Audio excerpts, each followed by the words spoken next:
शिष्य संतापहारिणे सच्चिदानंदरूपाय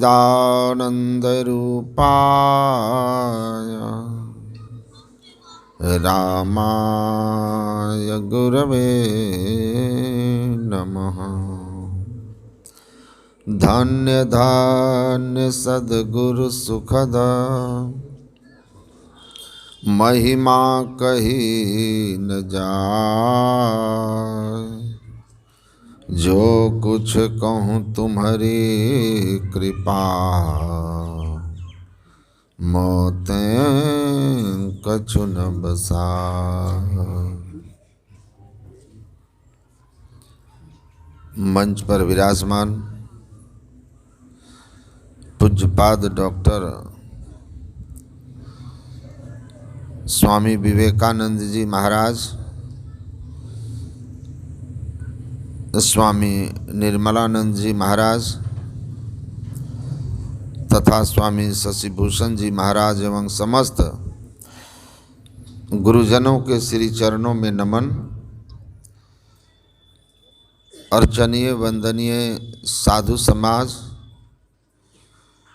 परमादरणीय सत्संग प्रेमी महानुभावों, धर्मानुरागिनी माताओं एवं धर्मशिला बहनों। माता सबरी और भगवान श्री राम के बीच के संवाद जो नवधा भक्ति के रूप में श्री रामचरितमानस में प्रसिद्ध है, आप लोगों ने पाठ के रूप में सुना है।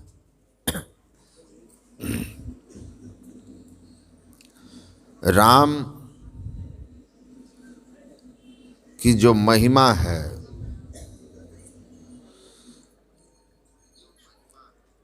उस महिमा को अनुभव कराने का साधन का नाम नवधा भक्ति है। अगर आप नवधा भक्ति नहीं समझे तो भगवान राम की महिमा केवल सुन के रह गए। नवधा भक्ति समझ कर के जब आप भक्ति करेंगे तभी आप भगवान की भक्ति के फल को प्राप्त करेंगे। नहीं तो आपकी स्थिति क्या होगी? अधीत्यो चतुरो वेदान बहुशास्त्राणि नेक्ष ब्रह्म तत्वम न जानाति दर्वी पाक रसम यथा। कैसी अवस्था होगी? कहते हैं संपूर्ण शास्त्र को पढ़ लिया, कंठस्थ कर लिया, लेकिन उस शास्त्र में जो ईश्वर की महिमा बताई गई, ईश्वर भक्ति का फल बताया गया, शांति, मुक्ति, आनंद, वो आप नहीं कभी प्राप्त कर सकते। बस आपकी स्थिति इतनी ही रह जाएगी, दर्वी पाक रसम यथा। कलछुल तो समझते हैं ना आप लोग? आप कुछ भी बनाओ सब में चलेगा वो। मीठा बनाओ, नमकीन बनाओ, 56 भोग बनाओ, सब में कलछी चलती है। और अगर आप कलछुल से पूछो कि हलवा मीठा है कि फीका है तो कलछुल नहीं बता सकता। वैसे ही भगवान श्री राम ने कहा, हे हनुमान जी, सभी धर्म ग्रंथों को कोई पढ़ लिया लेकिन ब्रह्म तत्व को अनुभव न कर सका। ईश्वर भक्ति का ठीक ठीक स्वरूप जानकर, तो ऐसा धर्म ग्रंथ को रटने वाला कलछुल के समान है, ये भगवान राम ने कहा है। तो नवधा भक्ति आपको भगवान की महिमा को अनुभव करा देता है। वह अनुभव होते ही जीव मुक्त हो जाता है, सारे दुखों से मुक्त हो जाता है, जन्म मरण से मुक्त हो जाता है। सच्चित आनंद स्वरूप परमात्मा को प्राप्त करके ताप त्रय विनाशाय, दैहिक दैविक भौतिक तापों से मुक्त हो जाता है। इसीलिए भगवान कृष्ण ने कहा, यह शास्त्र विधि मुत सृज्यः वर्तते काम कारतः न स सिद्धि मवाप्नोति न सुखम न परम गतिम। हे अर्जुन, जो धर्म शास्त्रों में वर्णित विधियों को छोड़ करके मनमाना भक्ति करता है, वह भक्ति ईश्वर भक्ति का फल सुख सिद्धि और जन्म मरण से छुट्टी परम गति, भक्ति के इन तीनों में से किसी भी एक फल को प्राप्त नहीं कर सकता है। इसलिए धर्म शास्त्र में वर्णित विधियों से भक्ति करनी चाहिए। वर्षों से भक्ति करते करते बुढ़ापा आ जाती है, लेकिन जीवन में न सुख आता है, न मनोरथों की सिद्धि होती है और ना ही मुक्ति होती है। जीवन में दुख द्वंद्व लगा ही रह जाता है। इसीलिए भगवान की भक्ति शास्त्र विधि से करनी है। और स्वयं भगवान बता रहे हैं कि हमारी भक्ति करने का तरीका क्या है, लेकिन कमाल है, भगवान कहेंगे कि हम इस तरह से तुमको प्राप्त होंगे। तो लोग भगवान का सुनते नहीं हैं, भगवान को मानेंगे लेकिन भगवान की बात नहीं मानेंगे। और जब भगवान की बात नहीं मानेंगे तो आज्ञा समनसु साहिब सेवा, आप पर भगवान कभी प्रसन्न नहीं होंगे। जो पुत्र माता पिता की आज्ञा मानता है वही न आज्ञाकारी है, उसी पर माता पिता प्रसन्न होते हैं। और कोई कहे कि हम अपने माता पिता को बहुत मानते हैं, लेकिन उनकी कभी कोई बात नहीं मानते, ये कौन सी मानना हुआ? ये मानना नहीं है, मानना उनकी आज्ञा मानना है। आज्ञा समनसु साहिब सेवा, भगवान की आज्ञा है मेरी भक्ति किस तरह से करो जिससे तुम्हारे जीवन में सुख शांति और आनंद की प्राप्ति होगी, और मुझको जान लोगे जीवन काल में ही और देह त्यागोगे तो फिर इस दुख में संसार में नहीं आओगे। तो हमको भगवान के आज्ञानुकूल भक्ति करनी है। भगवान की आज्ञा है कि मेरी भक्ति इस तरह से करो। ये है शास्त्र में वर्णित, प्रथम भगति संतन कर संगा। कौन कह रहे हैं? भगवान राम कह रहे हैं। किनसे कह रहे हैं? माता सबरी से कह रहे हैं। माता सबरी से कह रहे हैं। सबरी कहते हम तो बड़े छोटे लोग हैं, बड़े छोटे हैं। भगवान राम ने कहा कि तुम बहुत बड़ी हो। अब बहुत बड़ी क्या, सबसे बड़ी हो। इतनी बड़ी हो कि हम खुद चल के तुम्हारे चरण तक आए हैं, तुम्हारी कुटिया तक आए हैं और तुम्हारे जूठे बेर खाए हैं। इतनी बड़ी। भगवान कहते हैं तुम जिन बातों को लेके छोटी कर रही हो ना, उससे हमारा लेना देना नहीं है। मान हूं एक भक्ति कर नाता, केवल भक्ति का नाता मानता हूं, और भक्ति के नाते में तुम सबसे बड़ी हो। जाति पाति कुल धर्म बढ़ाई, इनसे हमारा लेना देना नहीं। जिससे मेरा लेना देना है वो भक्ति है हे सबरी, और उसमें तुम सबसे आगे हो।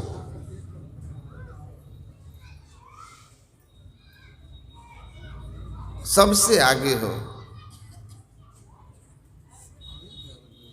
हमारे एक दोस्त हैं, साथ में पढ़े हम लोग, दिल्ली में रहते हैं वो। मैं सन्यासी जीवन में आ गया। एक बार मैं दिल्ली गया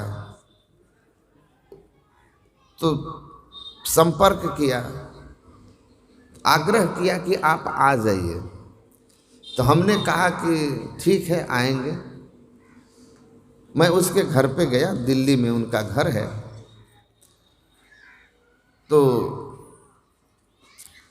हमको बुलाया, मैं उसके घर गया तो उस समय उसको अपना मकान नहीं था। ए भाई आवाज़ कैसे कर दो, आवाज़ नॉर्मल कीजिए। वो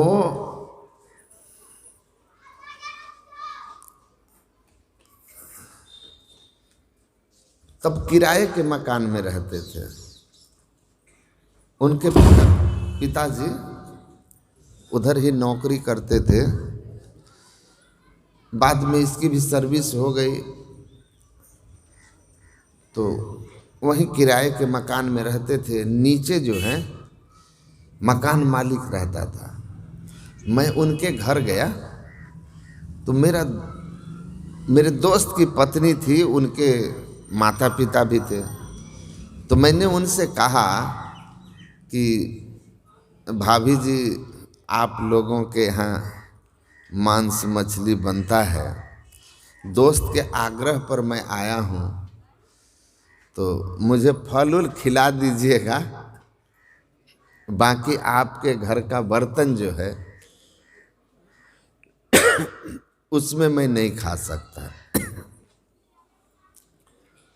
तो उनकी पत्नी हमसे बोलती है कि देखिए इतना तो हमको ज्ञान है कि एक साधु सन्यासी को कैसे भोजन कराना चाहिए।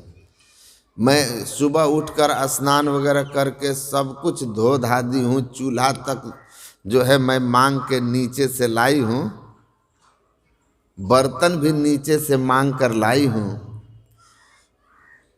बर्तन भी नीचे से मांग कर लाई हूँ। मैंने कहा नीचे से क्यों मांग कर लाए? तो नीचे जो हैं राधा स्वामी जो संत की ही एक परंपरा है।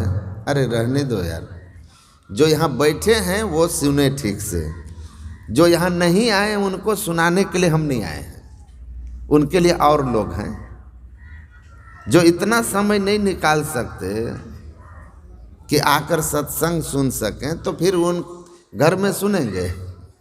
यहाँ बैठ करके तो लोग बातें कर लेते हैं, घर में 1000 काम है, वहाँ कौन सब बात सबकी सुनता है।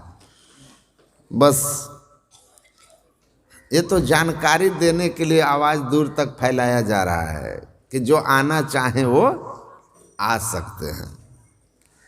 बाकी वो लोग जो बोलते हैं ना, वो मैं बोलता नहीं, बहुत लोग कुछ कुछ बोलते हैं कि घर में भी जो सुन रहे हैं ध्यान से सुनेंगे तो कल्याण होगा। जो घर में बैठ के ध्यान से सुन कर सकता है कौन? जो आने में असमर्थ होगा। जो आने में समर्थवान है वो घर में बैठ के क्यों सुनेगा? तो यहाँ नहीं आके सुनेगा। जेहि दरस परस समागमादिक पाप राशि नशाइए, कि दर्शन का भी लाभ होगा। तो वो सब कहने की बातें हैं, अपनी अपनी मर्जी। मुझे कोई नहीं मिला कि कहा बाबा घर से सुने और हमको ज्ञान हो गया। अब और लोगों को मिला होगा तो वो जाने। तो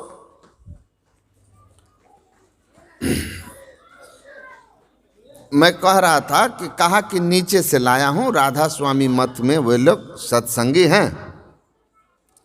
मांस मछली वगैरह कुछ उनके यहाँ नहीं बनता है। संतमत का ही वो भी संतमत का ही अंश है। तो मैंने उनसे पूछा, जानबूझ के पूछा कि भाभी वो नीचे जो है वो कौन जाति के लोग हैं? तो उन्होंने कहा बनिया हैं। बनिया हैं ऊपर जो थे हमारे दोस्त वो ब्राह्मण थे, तो मैं जानबूझ के पूछा कि नीचे जो हैं, तो देखिए क्या बोले कि नीचे वाले बनिया हैं। तो मैं हंस के बोला कि मैं टोटली कन्फ्यूज हो गया। तो बोले क्यों? मैं बोला नहीं, मुझे समझ में नहीं आ रहा है कि नीचे ब्राह्मण है कि ऊपर ब्राह्मण है, नीचे बनिया है कि ऊपर बनिया है। मैं थोड़ा कन्फ्यूजन है मुझको। तो वो बात समझ गए। मैंने कहा पहले ब्राह्मणों के घर महात्मा जाते थे निश्चिंत होकर कि वैष्णव होंगे। अब समय आ गया है कि ब्राह्मण बनिया के घर जाते हैं बर्तन मांगने, और बनिया के घर का बर्तन ब्राह्मण लाते हैं साधु को खिलाने के लिए। और ये बात मैंने आपको नहीं कहा था कि आप बर्तन मांग के लाइएगा। आपको स्वयं महसूस हुआ कि मेरे घर का बर्तन किसी महात्मा को खिलाने लायक नहीं है, नहीं है, ये आपको स्वयं बोध हुआ है। तो आप सोच लीजिए, देखिए वो बोलती है कि नीचे काम का ब्राह्मण ऊपर नाम का ब्राह्मण। एकदम बोली इसी तरह से। उनके ससुर जी को स्ट्राइक कर गया। वो बोलते हैं कि हम लोग तो कई पीढ़ी से नहीं खाते थे, शहर में आके बिगड़ गए, शहर में आके बिगड़ गए, लेकिन आप आ गए हैं तो आज से हम लोग फिर सुधर जाते हैं। अब आपको ऊपर भी ब्राह्मण मिलेगा, नीचे केवल ब्राह्मण नहीं मिलेगा।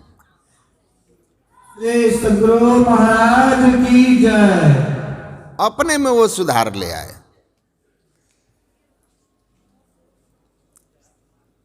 तो जो संस्कारी समझदार लोग होते हैं ना, संग दोष के कारण अगर बिगड़ गए हैं तो अच्छे के संग से उनमें परिवर्तन भी होता है। तो माता सबरी भगवान राम कहते हैं, मानहु एक भगति करनाता, तुम इसलिए श्रेष्ठ हो। भले भीलनी हो लेकिन मेरी नजर में श्रेष्ठ हो।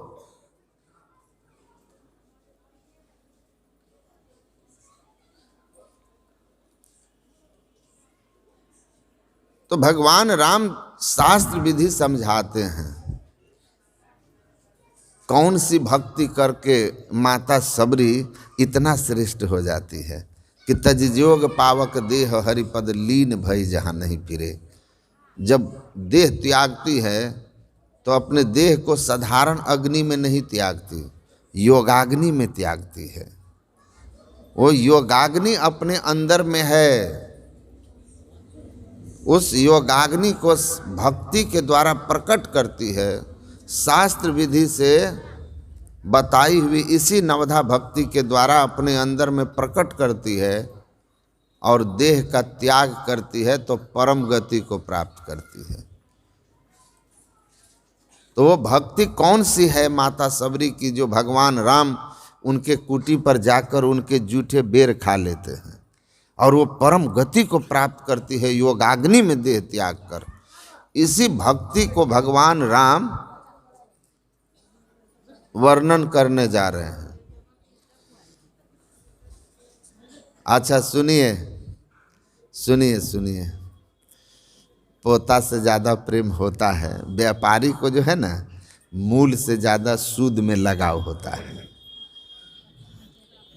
उसमें कोई बात नहीं है।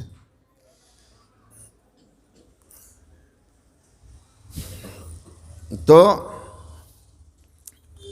भगवान कहते हैं पहली भक्ति संतों का संग है।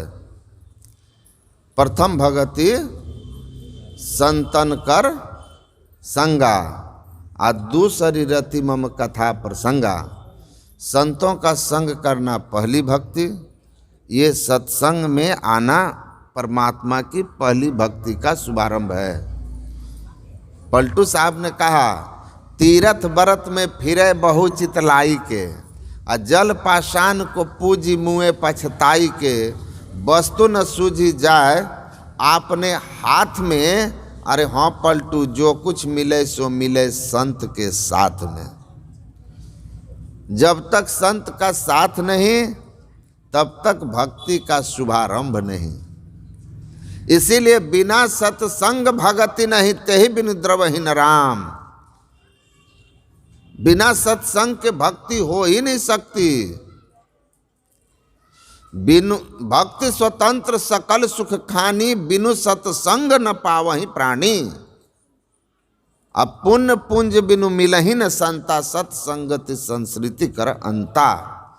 इसी रामचरित मानस में है। बिना सत्संग के भक्ति हो ही नहीं सकती। और कोई कर रहे हैं तो वह भक्ति वो भक्ति नहीं है जिस भक्ति से मनोरथों की सिद्धि हो, जिस भक्ति से जीवन से सारे दुख चले जाएं, और जिस भक्ति से परमात्मा का दर्शन हो जाए, और जिस भक्ति से मुक्ति की प्राप्ति हो जाए। इसीलिए पहली भक्ति संतों का संग, दूसरी रतिमम कथा प्रसंगा। दूसरी भक्ति है सत्संग में आइए तो ध्यान से सुनिए, है ना, ध्यान से सुनिए। ध्यान से नहीं सुनिएगा तो दूसरी भक्ति नहीं होगी, पहली भक्ति में ही रह जाएंगे। भगवान कहते हैं 9 प्रकार की भक्ति में जो दृढ़ होगा उसी को मुक्ति होगी। हाँ, एक भी भक्ति हो जाए तो भगवान कहते हैं संत के संग में भी आपका प्रेम उपज जाए ना। प्रसंग मजरम पासम आत्मना कवियो विदु स एव साधु सुकृते मोक्ष द्वारम अपावृतम। संत महापुरुषों के चरणों में लगाव हो जाए, उनके कथा, तो कहते हैं कि मुक्ति का द्वार खुलेगा।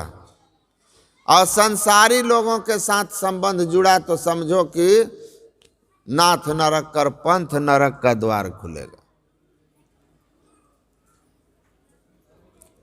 तो ध्यान से कथा प्रसंग को सुनना, सतजन सेवन करत नित्य सत्संगति करना, वचन अमीय दे ध्यान श्रवण करी चित्त में धरना।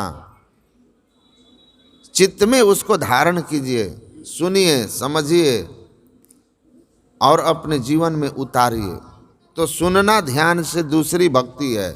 अभी केवल सुनना है ध्यान से, दूसरी भक्ति किसकी? भगवान की। आप भगवान की दूसरी भक्ति में हैं। पहली और दूसरी भक्ति भगवान की आपकी हो रही है। गुरुपद पंकज सेवा तीसरी भक्ति अमान। गुरुपद पंकज सेवा तीसरी भक्ति अमान। भगवान राम कहते हैं गुरु चरणों की सेवा अहंकार छोड़ के करना तीसरी भक्ति है। तीसरी भक्ति। अब देखिए, मैं एक जगह प्रोग्राम में था पूज्यपाद आचार्य श्री महर्षि हरिनंदन जी महाराज के साथ। तो गुरु महिमा पर उस दिन प्रवचन कुछ लोग किए थे, थोड़ा बहुत अंश प्रकाश डाला था। अंग्रेजी के एक प्रोफेसर थे और पुस्तक भी लिखे हैं, वो कई पुस्तक भी लिखे हैं। वो गुरु को नहीं मानते, अध्यात्म में गुरु की कोई आवश्यकता है, उन्होंने कहा उसकी कोई आवश्यकता नहीं। मेरे से उनकी बातचीत होने लगी तो बोले आप लोग गुरु पर इतना जोर देते हैं। मैं तो मानता हूं कि परमात्मा को पाने के लिए हर जीवात्मा सक्षम है जो मनुष्य शरीर में है, उसमें बीच में गुरु नामक एजेंट की कोई जरूरत नहीं है। मैंने कहा गजब का आश्चर्य है। बोलता है ग्रंथ में सब कुछ लिखा है, उसको पढ़ के समझा जा सकता है। मैंने कहा भाई पुस्तक में सब कुछ लिखा है तो प्रोफेसर आप किस लिए बहाल किए गए हो? पुस्तक से बाहर तो आप पढ़ाते नहीं। जो किताबें सिलेबस में कॉलेज में चलती है वही ना आप पढ़ाते हैं। इतिहास हम एमए में पढ़ रहे हैं, इतिहास हम खुद पढ़ सकते हैं, फिर कॉलेज में एमए में प्रोफेसर क्यों है? साइंस में भी प्रोफेसर, आर्ट्स में भी प्रोफेसर, कॉमर्स में भी प्रोफेसर हैं। क्यों?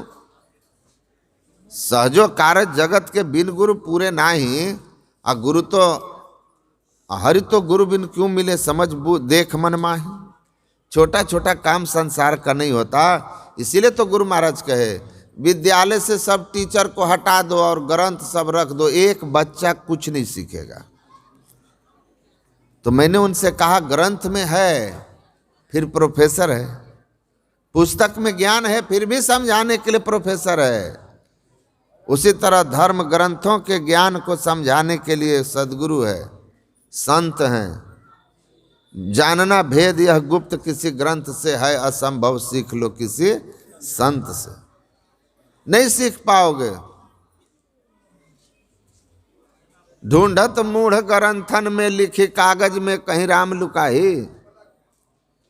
महापुरुष लोग कहते हैं नहीं, तब मैंने उनको कहा महाराज जी जिन धर्म ग्रंथों को आप कहते हैं ना कि सब कुछ लिखा हुआ है, उन्हीं धर्म ग्रंथों में लिखा हुआ है कि परमात्मा को जानने के लिए, भक्ति के मूल रूप को समझने के लिए गुरु की आवश्यकता है।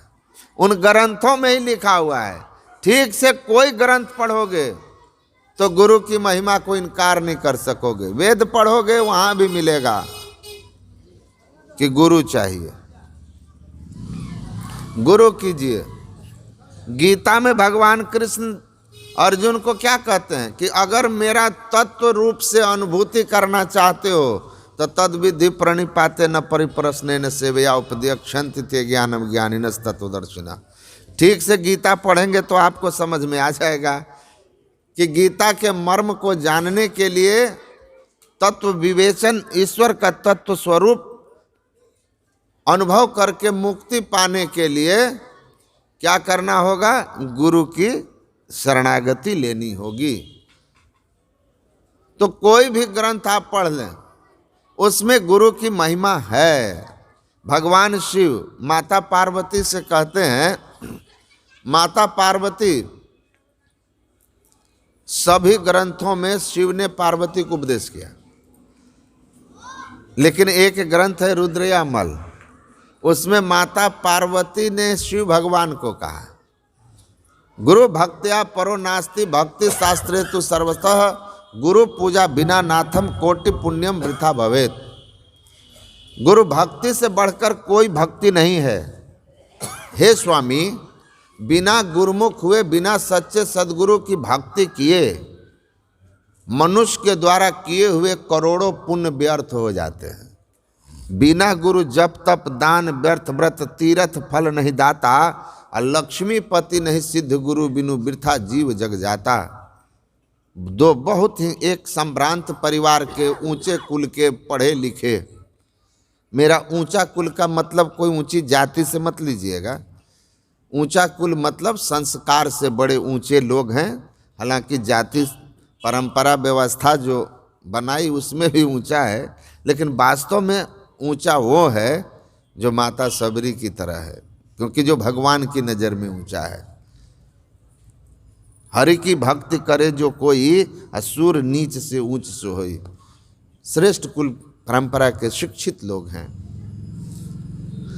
वो उनकी बच्ची की शादी है तो पति पत्नी दीक्षित नहीं है, तो उनके पुरोहित ने कहा, वो पुरोहित भी बड़े अच्छे होंगे, कि देखिए आप अपने बच्चे की शादी करने जा रहे हैं, बच्ची की शादी करने जा रहे हैं, तो कन्या दान महादान है, बहुत बड़ा दान है।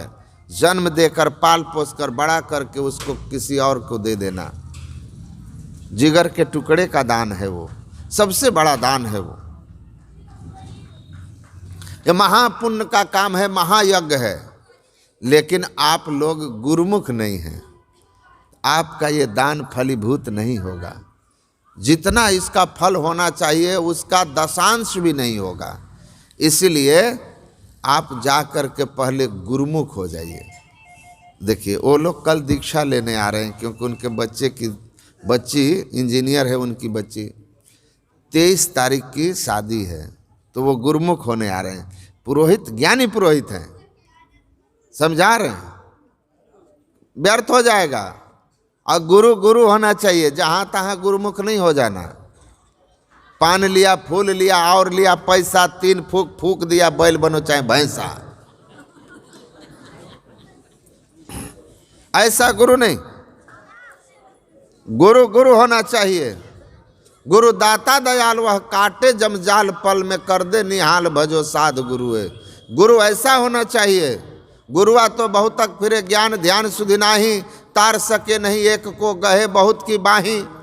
एक आदमी हमको मिला, 4 अंगरक्षक लेके घूमने वाला।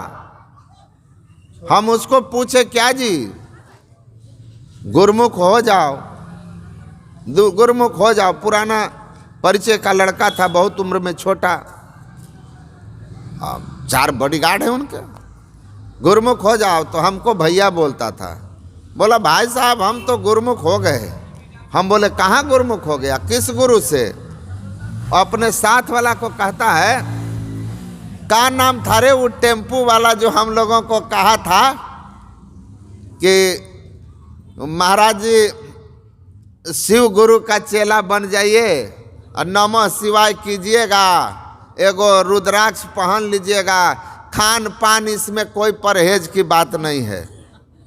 हम बोले कमाल है तुम लोगों का गुरु जी, टेम्पू में चलते चलते टेम्पू वाला गुरु, नाम भी नहीं पता भी नहीं।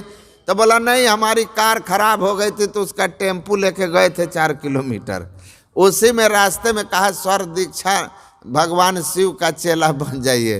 हमको भी लगा कि सस्ता में मिल रहा है तो लेने में क्या हर्ज, न मुर्गा बंद, न मछली बंद, न अंडा बंद, न दारू बंद। भले बिहार सरकार का है बंद, लेकिन आप लोग भी जानते हैं, हम भी जानते हैं, मन के बात मने में है ना। फायदा इतना जरूर है दारूबंदी से कि रोड पर कोई पी के हल्ला नहीं करता है। तो शराब बहुत बुरी चीज है, नहीं पीना चाहिए। देखिए, तो गुरु होना चाहिए। हम जब उसको समझाए कि तुम पढ़ा लिखा आदमी हो के, कहता वो टेम्पू वाला का क्या नाम था रे? गुरु है तुम्हारा, जिसके लिए तुम्हारे मन में इतना श्रद्धा है। और कहता है सर खाइए पीजिए, हम भी खाते पीते हैं, मतलब वही हो गया ना। जब उसको समझाए तो कहता है कहा कि हाँ ठीक है कह रहे हैं। अब पढ़ा लिखा आदमी बेवकूफ़ बन जाता है धर्म के मामले में। बड़ा गूढ़ विषय है ना ये, इतना आसान है। सुखिया सब संसार है, खाए और सोए, और दुखिया दास कबीर है, जागे और रोए। इतना आसान होता भक्ति तो सब कर लेते। इसको समझिए आप। तो गुरु के बिना सब जब तब व्यर्थ। सच्चा गुरु होना चाहिए। भगवान शिव ने माँ पार्वती को कहा है स्कंद पुराण कि हे देवी, जो जीवात्मा परमात्मा का अंश है, प्रकृति के बहाव में, सृष्टि के निर्माण में, मनुष्य के जो आकर शरीर संसार में फंस कर नाना योनियों की यात्रा करके नाना दुखों को भोग रहा है, यह कैसे मुक्त होगा? तो भगवान शिव ने कहा देहि ब्रह्म भयोत यस्मात् तत्कृपार्थम बदामि हम सर्व पाप विमुक्तात्मा श्री गुरु पद सेवनात्। गुरु की सेवा करके, गुरु की कृपा प्राप्त करके जीव मुक्ति प्राप्त करेगा। जब तक गुरु की कृपा नहीं होगी, हे देवी, जीव का उद्धार नहीं हो सकता। बिना गुरु की कृपा पाए नहीं जीवन उद्धारा है, उद्धार नहीं हो सकता। भगवान शिव कह रहे हैं, यहाँ तक कहे शिवे रुष्टो गुरुस्त्राता गुरु रुष्टो न कश्चिन। हे देवी, गुरु रुष्ट हो जाएं तो शिव उसकी रक्षा नहीं कर पाएंगे, लेकिन शिव मैं 3 लोक का संहार कारक भी किसी पर रुष्ट हो जाऊं और उनके गुरु सच्चे हों तो वह उनकी रक्षा कर लेंगे, रक्षा कर लेंगे। तो गुरु होना चाहिए। गुरु की महिमा अपार है और बिना गुरु के उद्धार भी नहीं है। गुरु सच्चा और पक्का होना चाहिए। गुरु की जांच परख जरूरी है, लेकिन गुरु के लक्षण बताए कि सही सही ज्ञान जाने, मुक्ति मार्ग जानते, साधन करते नित्य, हो गया, साधन करते नित्य, सच्चित जग में रहते, दिन दिन अधिक विराग प्रेम सत्संग सो करते, दृढ़ ज्ञान समुझाए, सुबुद्धि दो कुबुद्धि को हरते, संशय दूर बहाय, संत मत स्थिर करते, मैं ही ये गुरुधर जोई गुरु सतचित, मुक्ति मार्ग जानते साधन करते नित्य। जो नित्य नियमित साधन करते हैं, मुक्ति मार्ग को जानते हैं, सच्चित इस जगत में रहते हैं, ऐसे संत सद्गुरु के शरण में जाकर सदयुक्ति लीजिए। वो आपको बताएंगे कि किस तरह अंतर पथ पर चलना है। स्तुति विनती कीजिए, दीक्षा लेंगे तो मंत्र जप कीजिए, ज्योति नाद योग कीजिए, इससे माया का आवरण हटेगा। आगे की भक्तियों में यही सब बातें आएगी।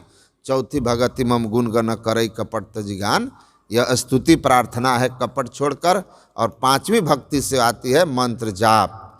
गुरु दीक्षा में मंत्र मिलेगा, फिर मानस ध्यान, ज्योति योग आदि बातें हैं, वो आगे आप पूज्य बाबा लोगों से सुनेंगे।